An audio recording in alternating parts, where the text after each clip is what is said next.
Thierry Pajot, c'est maintenant un vieil ingénieur qui travaille chez Envoi depuis 4 ans, après avoir passé un bon nombre d'années dans le monde de l'ingénierie et dans le produit numérique, à l'époque high-tech.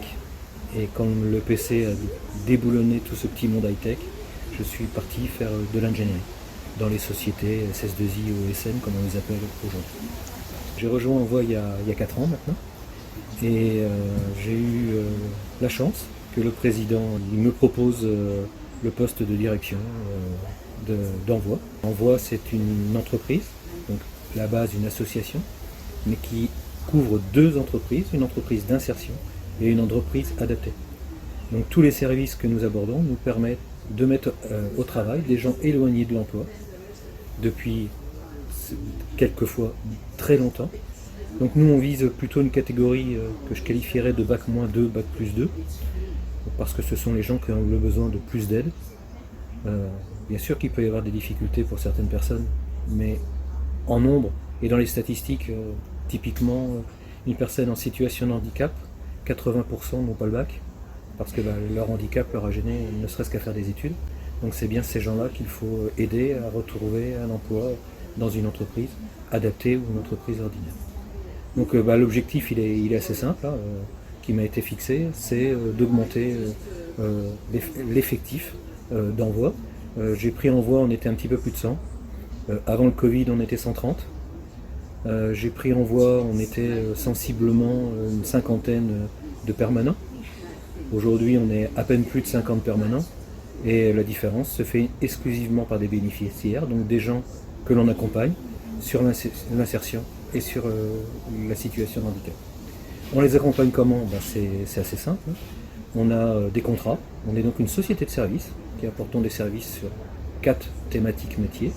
Et on va mettre ces gens au travail, même si ce n'est pas du tout leur connaissance, même s'ils ont a priori aucune compétence sur ces métiers-là, on va les mettre au travail sur ces activités de service que des entreprises, que je dis souvent clients partenaires, parce que s'ils ont pas un petit peu tendance à vouloir être partenaires mais uniquement clients, ça marche moins bien. Et donc qui nous ont fait confiance en nous demandant de remplir ces services. Donc sensiblement, si on prend l'exemple de l'insertion, mais l'handicap en est très proche, on doit mettre des gens au travail sur des activités diverses et ils ont 2 ans pour nous quitter. Voilà, donc essayez d'imaginer quelqu'un qui arrivait de l'ingénierie comme moi, ou qui se battait sans arrêt pour non seulement faire des embauches, mais éviter le turnover. Là, l'objectif c'est de faire du turnover. C'est donc d'avoir un turnover que l'on qualifie de positif, et qu'au bout de 2 ans maximum, les gens nous aient quittés vers un emploi stabilisé dans une entreprise que l'on qualifie d'ordinaire, parce que la nôtre est un petit peu extraordinaire. Donc un CDI, un CDD de 6 mois, une formation longue durée qui va leur permettre d'être qualifiés sur des nouveaux métiers. Et l'objectif qui est fixé par l'État d'une manière générale est de 70% de réussite sur le parcours d'insertion de ces différentes personnes. Donc pour ce faire, on a 2 grands pans.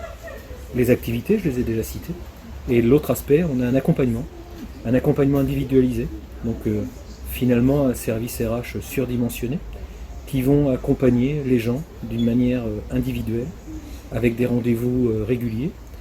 Alors certains pourraient dire que ça ressemble à de l'assistance sociale, d'autres diront ça ressemble à Pôle emploi et ses conseillers.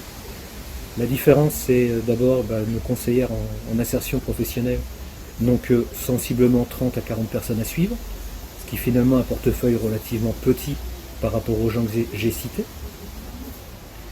Donc ça leur permet d'avoir vraiment un parcours individualisé. Elles peuvent les voir plusieurs fois par semaine si c'est nécessaire. Et puis oui, au départ, il y a peut-être une petite partie d'assistante sociale dans le fait qu'on va lever l'ensemble des freins à l'emploi pour que les gens puissent s'installer durablement dans l'emploi. Si les gens ne savent pas où dormir, si les gens ne savent pas comment venir, si les gens ne savent pas comment payer leurs dettes parce qu'ils sont surendettés, c'est autant de choses qu'ils ne peuvent pas laisser de côté pour se réinstaller dans l'emploi. Donc on va déjà les aider à lever l'ensemble de ces freins. Souvent, c'est d'abord les identifier avec eux, puis les lever. Et donc là, après, il y a beaucoup de mécanismes que l'on va aller utiliser, que ce soit des logements sociaux, que ce soit des mécanismes d'emprunt, pour le surendettement. On va les aider aussi à trouver des solutions de mobilité pour venir au travail, résoudre quelques petits problèmes familiaux. Et surtout, je voudrais casser les stéréotypes. On imagine toujours les gens en insertion comme étant des prédélinquants. Des cas d'addiction, on n'en a quasiment aucun. Et les freins à l'emploi sont vraiment ceux que j'ai cités et sont vraiment des choses importantes que l'on doit aider à résoudre. Une fois qu'on a commencé à résoudre ces difficultés, ces freins, on va pouvoir installer les gens sur des activités. Activités qui ne sont pas obligatoirement des activités qui sont leurs objectifs dans la vie. Donc on va leur demander c'est quoi leur objectif professionnel. Donc très souvent ils ne savent pas, bien sûr. Donc on va les regarder leurs appétences, leurs capacités. Ils ont envie de quoi, voilà. Et tout en travaillant, en parallèle, ils vont venir expliquer leurs objectifs. Donc moi, il y a une activité chez nous que j'aime beaucoup, c'est la relève de compteur. Pourquoi je l'aime beaucoup? D'abord parce qu'elle nous sert d'un véhicule sur l'insertion, mais également parce qu'on peut expliquer très rapidement aux gens, je te donne un travail, mais c'est en aucun cas un métier pour l'avenir. Parce que Linky, Gaspard, etc. Vont faire disparaître ces métiers. Donc obligatoirement, la personne qui fait cette activité pour nous, elle ne peut pas s'installer dans l'idée qu'elle va en faire un métier. Donc il faut bien qu'elle se projette sur d'autres métiers, donc sur ses envies, et qu'on l'accompagne sur ses envies. Donc on va essayer de définir avec cette personne ses envies, ses appétences, et puis on va lui amener, touche par touche, petit stage après petit stage, petite période d'immersion après petite période d'immersion, petite formation après petite formation, les capacités, les compétences minimales pour pouvoir concourir à un emploi dans ces métiers-là. L'actualité d'Envoi, elle est marquée, comme beaucoup d'entreprises, par le Covid, naturellement, et qui plus est, on a une entreprise toulousaine. Donc on a eu la chance jusqu'à présent, et on a toujours cette chance, d'avoir été fortement accompagné par Airbus. Airbus ne nous abandonne pas, voilà, et ça je les en remercie, mais pour autant leur activité diminue, donc par voie de conséquence nos activités diminuent énormément en association avec Airbus. On a deux grandes activités avec Airbus, une première où l'on réalise des tests au sol sur les avions. Donc essayer d'imaginer des gens en insertion, accompagnés par des gens en contrat ordinaire, donc des techniciens d'essai au sol, qui vont tester les avions et ce qu'on appelle dans le jargon de la qualité les libérer. Donc on a nos tampons qualité qui vont marquer l'avion et sa vie. Et on va libérer ces avions avec des gens en insertion. Donc lorsque la période était fleurissante dans le monde de l'aéronautique, ces gens-là immédiatement, naturellement, retrouvaient du travail dans l'installation, le montage des avions, puisque ils étaient déjà des très bons connaisseurs de l'environnement avion et de toutes les contraintes associées. Donc ça, naturellement, l'activité est énormément réduite, mais on conserve malgré tout des activités sur le 320 et sur le 330, donc on a encore des postes en essai sur la faible production qu'il y a aujourd'hui chez Airbus. Airbus nous a gentiment dit qu'il voulait, conserver cette activité pour maintenir le niveau de compétence d'un bon sous-traitant, et deux, maintenir notre capacité à générer de l'insertion.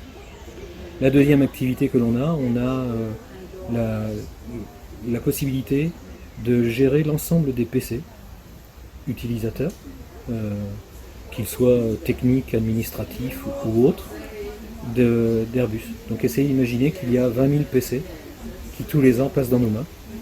Donc ce sont des PC qui sont leasés par Airbus. Donc au bout de 3 ans, ces PC reviennent. Et le corps de l'activité, c'est de blanchir ces PC, donc enlever toutes les données et garantir à Airbus que plus aucune donnée appartenant à Airbus ne puisse être sur un PC, puis refaire des palettes et les renvoyer au leaser. Mais naturellement, on a été un petit peu plus malin que ça, et on a un deal avec le leaser et avec Airbus pour racheter au prix de leasing, donc de fin de leasing, ces PC.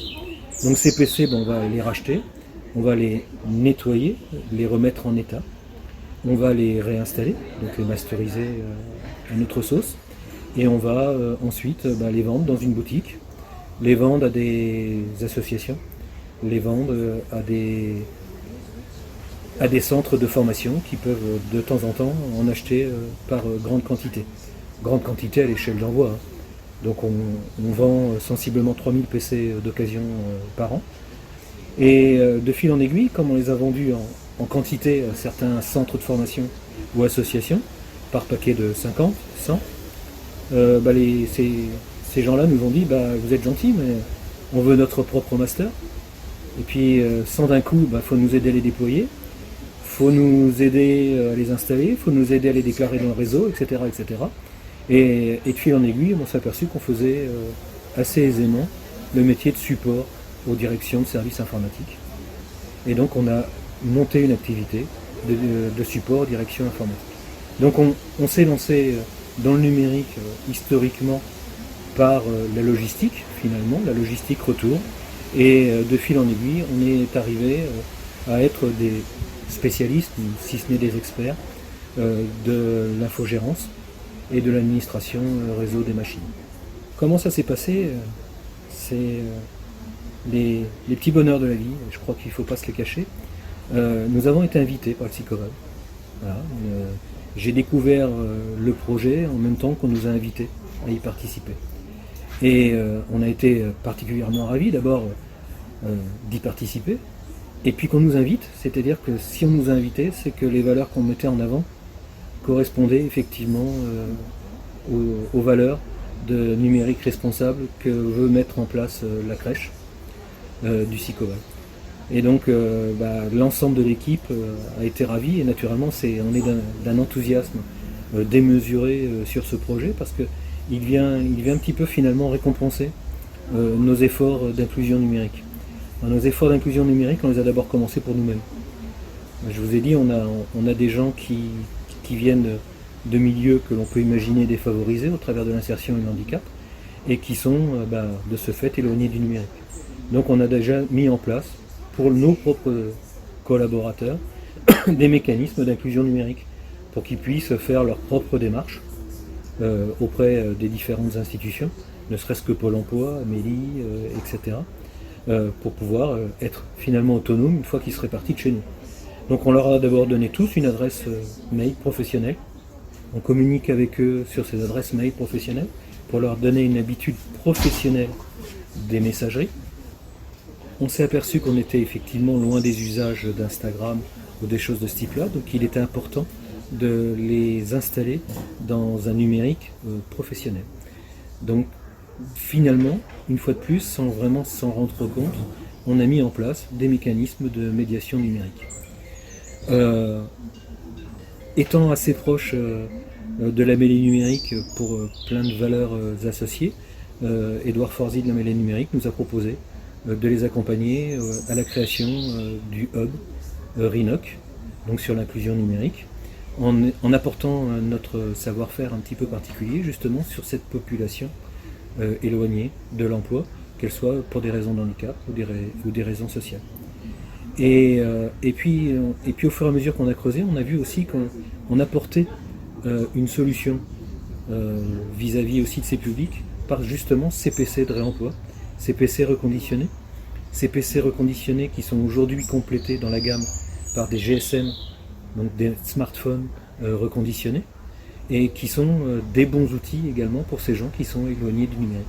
Donc l'association de ces valeurs de médiation par le cas pratique, vraiment, l'association de cette nécessité aussi d'apporter des solutions bon marché sur les solutions matérielles, notre volonté aussi, nous, de notre côté, à continuer sur cette voie de la médiation numérique, puisque nous avons lancé une expérimentation qui s'appelle Mobilité, où l'idée c'est d'avoir un petit véhicule susceptible de recevoir 4 personnes dans l'arrière du véhicule, et d'amener finalement le laboratoire numérique au plus proche des usagers, et donc de combler la brèche matérielle qu'on a rencontrée chez tous les travailleurs sociaux, qui n'ont pas le matériel pour pouvoir accompagner les gens, et qui après n'ont de toute façon ni le temps ni la compétence, quelquefois, pour accompagner ces gens. Et donc on va nous aller au plus près. Et donc on a fait tout le cheminement pour pouvoir également recevoir les passes numériques, les fameux chèques haptiques. Et donc cette association de valeurs, finalement, d'activités, ont fait qu'on a attiré le Sicoval. Et on en est vraiment ravis parce que par ailleurs, c'est pas un partenaire économique. Le Sicoval ne nous achète rien, on ne vend rien au Sicoval. Et c'est vraiment aujourd'hui sur ces valeurs totalement partagées de cette inclusion numérique que le Sicoval nous invite.